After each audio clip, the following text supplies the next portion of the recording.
Yeah, I'm very excited to be able to present to you the Media Technology Center. And since I assume most of you have maybe not heard of it or don't know exactly what it is, I would start with a very quick intro before jumping into some of our projects. So as Tim already introduced, this is the Media Technology Center is part of the Media Technology Initiative at ETH that together with the biggest Swiss media houses created this strategic initiative to foster research in the area of media technology. So they did this with two things: establishing a professorship at the ETH and also creating a platform for launching collaborative projects. And this platform is exactly the Media Technology Center that I'm going to present today. And maybe to give you an idea who we are, we consist of a big steering committee with professors from ETH, ZHDK, the ETH Foundation, and we have representatives from all our partners in the steering board that governs all our strategic decisions, all our topics. And then on the right-hand side, you can see the team of researchers, software engineers, and postdocs who is running the projects, are doing everything that I'm presenting today. We're also very happy to have many students who are assisting with this. We're located at ETH at the Stampfenbachstrasse, so closely in the heart of Zurich. So what do we do? We have two focuses. One, which I'm not going to talk about more, is being a platform for the exchange of ideas. Connecting people in the area of media technology research, but also applications. And then we're running as a main focus these applied research projects, always with a clear focus on AI projects. What's special, I think, in our setting is that we're looking for projects that have cross-company benefits. So we have PIs from different companies who are investing in these projects and project ideas. We're very much an open access platform. So a lot of the things we do is released either through papers or research code and open source. And we also want to be in a pre-competitive space. That's what Tim mentioned. Maybe this is not the technology that will be used today or within the next months, but maybe in a couple of years. Okay, so what I brought to you for you today is kind of some examples where I think we're pushing some of the boundaries that is possible today with AI across different media types, from text to audio to how you process image and video content, and even a bit what we think could be the next thing where online businesses could happen. Let me start by text, talking a bit about some of the projects or one of the bigger projects we have on text. And this all started with a very obvious observation that a lot of the comment sections, and I mean, this is already now a bit older, this screenshot, so I think there's a lot of ideas, but typically it's hard to find interesting comments. It's hard to browse commenting sections. You only have limited ways of how you can navigate those, and depending on your community, it might even require a lot of effort to manage those.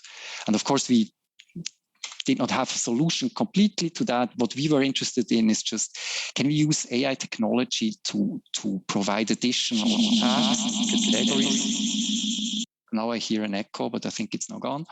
To tag these comments, to make it more interesting, to be able to browse and sort it. So we were specifically looking in predicting sentiment, stance, the topic, the style, and the political view in this experiment of comments in a commenting section.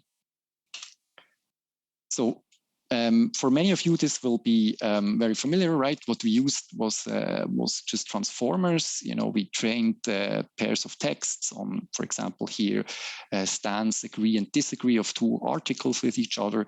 But what also many of you will know is, right, we simply did not have enough labeled data for this. So especially if you go into different use cases, maybe the way the people are writing the comments is different from website to website. So we just did not have enough data. And in our case, what helped us a lot was making use of the unlabeled data as well, using unsupervised data augmentation, where you're basically pairing articles that should have the same label against each other and use therefore much a bigger data set. And what this led for us in commenting section performance on predicting the category on various comments is this. In yellow, you can see the results from our algorithm, and in green, you can see comparison of how humans are faring in these tasks on assessing sentiment, stance, topic, style, and political view. And I think the takeaway from this would be that, and while it's certainly not perfect and we have lot of room to improve, we're still relatively close to human performance across these categories. And here's just a short demo video of how this could look like. So this would be an example of a mock-up prototype for a commenting section where you can see everything is tagged. So our system is tagging automatically these comments according to the dimensions I just talked about. So you can scroll through that, but I think most importantly is you can easily filter according to maybe what's interesting for you, and you can easily surface interesting topics, or maybe something that's exciting that you haven't thought about. So especially here you can see you can filter for social issues, foreign policy, party and politics, and also the style. Is it a factual, a personal, or an anecdote? So yeah, so this was one way to explore a bit what you can do, with these transformer networks. And at the moment, we're also exploring this for as you can see here, it's only for English, exploring this for German and French, and see how big the performance gap is there. Okay, moving on from text to audio. This project started with a very simple observation. Again, so there are many different voice assistants. I'm not sure if you're using one in your phone or as a separate device. But what we observed is that, as a Swiss person, right, you cannot interact with them naturally. They don't understand particularly well Swiss German. They certainly don't talk Swiss German. So you have to switch to foreign languages like High German or English to make it more natural, the interaction. So the task for us here was, can we kind of lower the interaction boundaries with these devices by making it understand and talk Swiss German. So we really wanted to build a Swiss voice assistant, so to speak. And what you can see here is just a schematic of what the most important components of a voice assistant are. So you have the waveform, right? You have a speech to text component that translates it into text. You have a skill component that looks up the request on the internet. So here we have the request, how's the weather in Bern? You would look that up on a web service and you would generate the answer. Tomorrow in Bern, it's 19 degrees. I hope not. And then, you take this with a text-to-speech engine back into the waveform. So it's like these three main parts that you need to cover to create a voice assistant. And for this project, we teamed up with a startup company called Recap. They already provide speech-to-text for Swiss German. And we focused at the MTC on creating a text-to-speech system that can produce Swiss German audio. Okay, what are the challenges here? Obviously, there are no big data sets, especially if you compare it to languages like English. We have very large differences between the dialects. There's no standardized orthography, which makes it all very hard to tackle. So we did this in 2 steps. So we first learned a translation model. So from High German to the different Swiss German dialects. You can think of it as a Google Translate for Swiss German. And in the next step, we learned a system that knows how to pronounce these Swiss German sentences. So without further ado, I would like to introduce you to our voices. I'm just going to play one example sentence in all the different dialects, and I hope you can hear how different the different dialects sound, and also how we capture different voice characteristics. So these are completely synthetic examples. So this is really how our system is trying to pronounce those sentences. Wir leben im Zeitalter von Technik. Wir leben im Zeitalter von der Technik. Wir leben im Zeitalter von der Technik. Wir leben im Zeitalter von der Technik.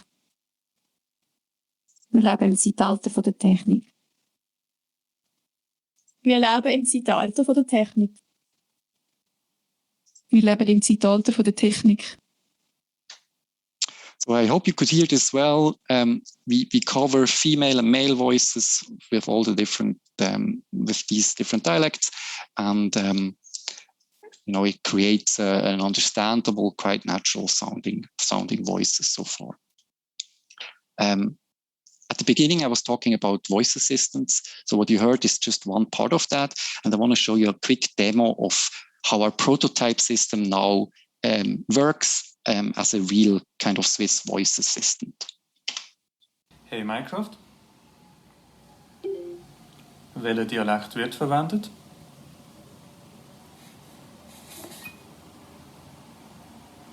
Momentan spreche ich Zürichdeutsch. Hey Minecraft. Wie spät ist es?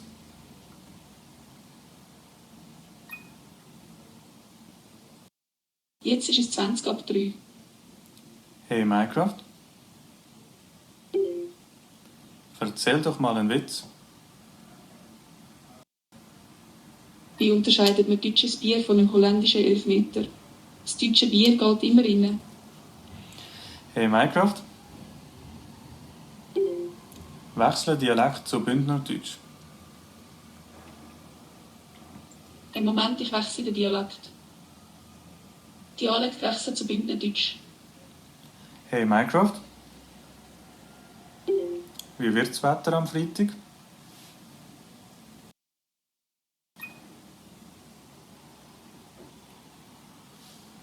Die Prognose am Freitag hat einen Hochpunkt von 2 und einen Tiefpunkt von 2. So I'm going to stop the video right here. If you're interested to see more, we have it also online on our YouTube channel or on our website, ntc.ethc.ch. So I hope what you could hear, I mean, of course, the voice assistant, that's a prototype, but already the synthesis could, of course, be used outside of voice assistants, let's say synthesizing text, reading out articles in a Swiss dialect.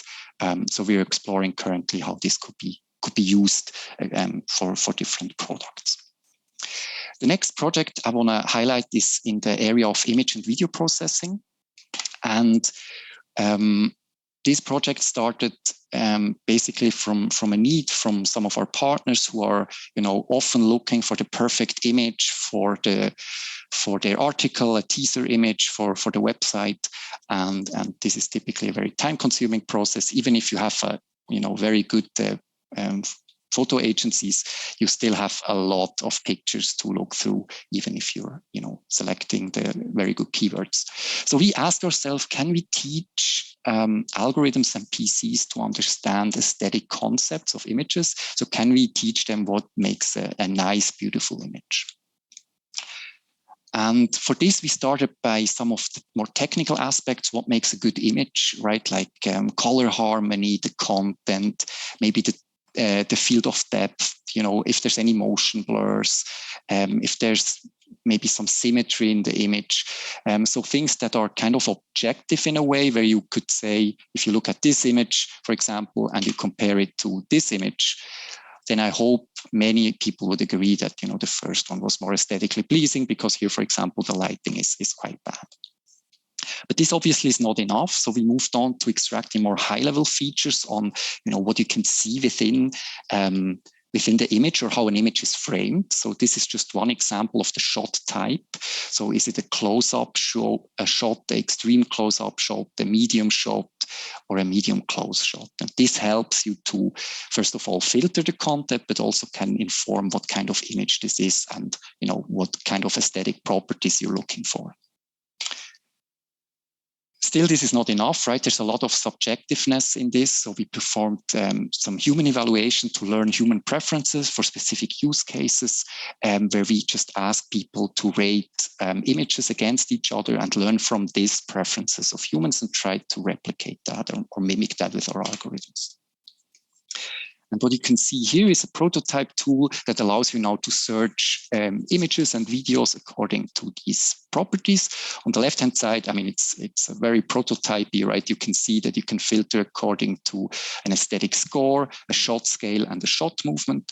So I'm just going to play this short video. I hope you can see it. So now I'm selecting as a shot scale, long shots, and I'm searching for this, and you will immediately get all the long shots in your database.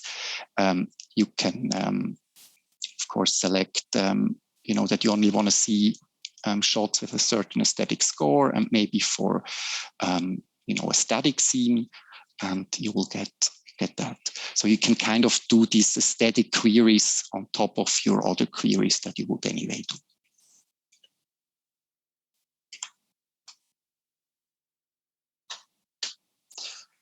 All right, so now that I've shown you a bit of an example for text, audio, and image and video, I want to briefly talk about a bit what we're thinking could be next in media consumption, so to speak. And this basically combines all of these media types. And what we're looking at the moment is that, there's really a quiet mixed reality, augmented reality revolution that is coming. Even though these devices had a big buzz a couple of years ago and went away a bit out of the public understanding, many different companies across the globe are pushing really hard to make these devices very usable, very approachable, and very good and technically stable. So, it's really at the moment an investment and tech fight between the West and the East in terms of, creating those devices that actually can bring you augmented reality or mixed reality content. So we think it will be really soon be feasible to have a second, skin on the entire Earth, kind of entering a cyberverse or mirror world where you have a digital layer that is covering the entire world with, individualized and contextual information, that you can get the information about what you're seeing, about your information, and kind of wherever you are without having to look at your screen.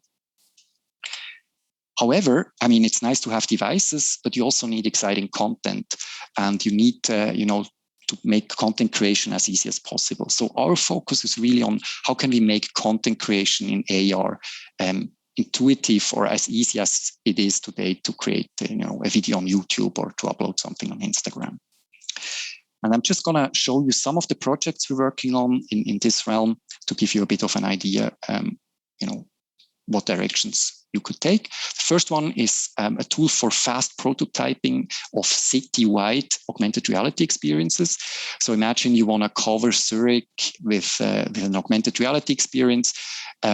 We wanted to make prototyping for this very easy. So what we did is you can prototype in VR. You're just drawing whatever you want in the city of Zurich. You can see that on the left-hand side.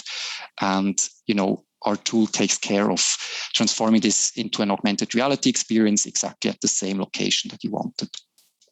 What you also can see is that we don't have a lot of artists in our team, so it's mostly tech people.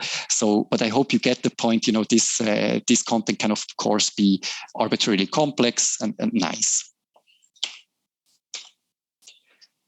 Another tool we developed was for placing 2D content in the city. Imagine you want to maybe provide a sports ticker across Zurich or some information about the product or something similar. So we created a tool that analyzes the city model of Zurich, which you can get from the city of Zurich, to find the ideal places where to place 2D content, that it's well visible by many people, that, it's not in the way of, let's say on the street. And you can see here, I'm going to stop the video, like color coded, the green parts are the areas where it's suitable to place such content. And on the right-hand side, you then can see, the visualization in an augmented reality application where you see the same content rendered at this place. So this all aims at making it very easy to create content. Another thing we think is going to be very important is kind of the seamless transition from one media type to another. So how can you come from text to audio to video? And here we're just exploring some of the technologies at the moment, from going from audio directly to video for kind of making automatic this transition. And just two ideas in this space could be, can you generate kind of a meteo broadcast that is very localized to your region. 29 Grad. Hingegen in den Bergen hat es viel Feuchtigkeit und könnte es dann im Verlauf des Nachmittags gegen oben doch einmal regnen oder auch gewittern. Am Samstag.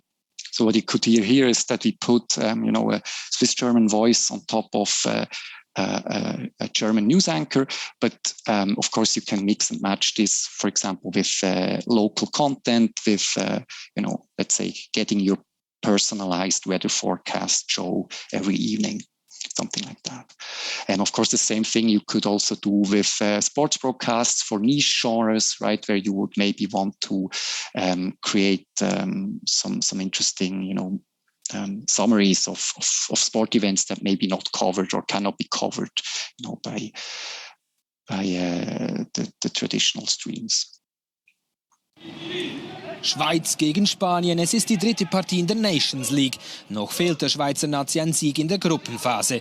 Nach dem 1:1 gegen Deutschland gehen die Schweizer mit viel Selbstvertrauen gegen die Spanier ans Werk. So, just two examples of what you could do with this transition. This was always based just on an audio signal, and we're creating the lip movements according to that audio file. Okay, so finally, just one other example. This is actually by one of our students. So we wanted to explore how you can make augmented reality touchable, that you can actually interact with it with your hands. And here we wanted to recreate the Harry Potter newspaper. So I'm just going to show the video. I hope you can see it. So we have now a sheet of paper that you can bend and, turn around, and you have interactive, or, you have media content on it. So as it is in the Harry Potter, world, you have a video that's moving. You could have changing text, and everything, is adapting to how you're holding the sheet of paper in your hand.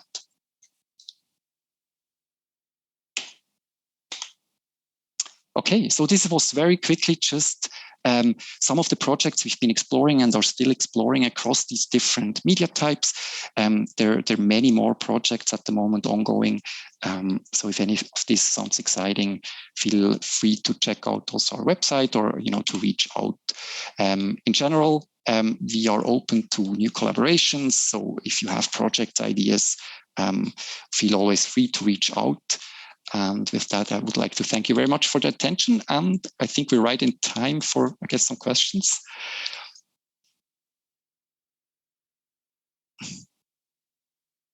Thanks, Severin. That was a really cool topic. So yeah, we have a few questions. So the first question comes from Agnes Kubica, and she asks, so regarding this first project you presented with the comments, she's wondering, what is the ground truth of these categories? Because you showed the comparison of the human versus the computer. And she wants to know if the human, if this is done basically by human labeling, shouldn't be the human performance be won?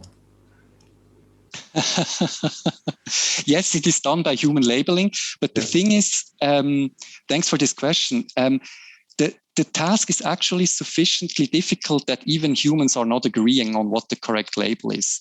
So this was not a very extensive study, but other studies have shown the same thing. Even if you ask, what stance does it take, this article take towards a topic, or what is the emotion, or what is the people tend to not fully agree. All of the time. So what you could see here was the agreement in our small study.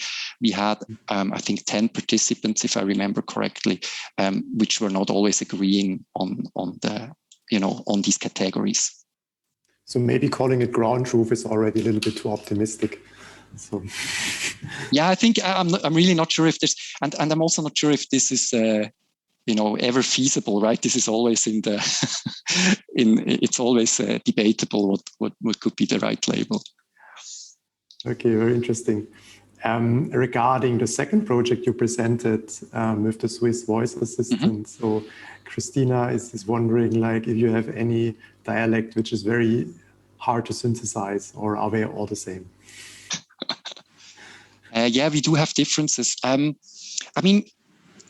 The dialects are, depending on the dialect, that's more there are dialects that are certainly more difficult. For example, the dialect in Wallis is very like the prosody, so the melody in the sentences, they're very important.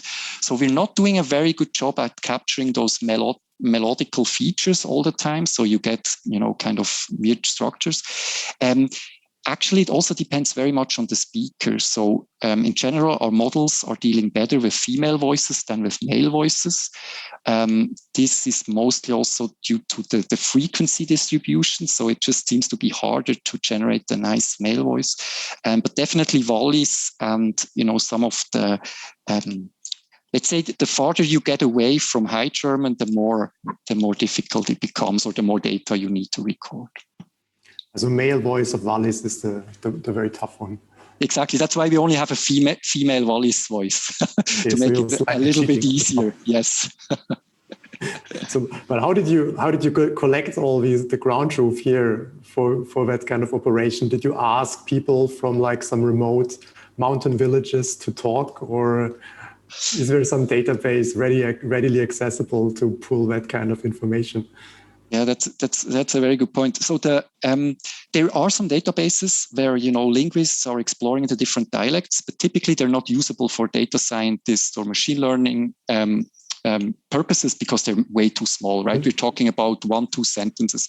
So we actually collected this data ourselves. So this is, and for most of the dialects, it's 3 to 4 hours of speech samples that we collected. So we hired speakers and they came to ETH and were recording for many hours. And for Graubünden, we even collected 10 hours to see a bit the influence of that. So typically you say, if you learn a model from scratch, you would need at least 10 to 15 hours. But with, the similarities between High German and Swiss German, and what you heard with 3.5 hours, it's already producing decent results. Now you've been asking people to always read the same text, or does it really not matter? You just need some kind of voice samples.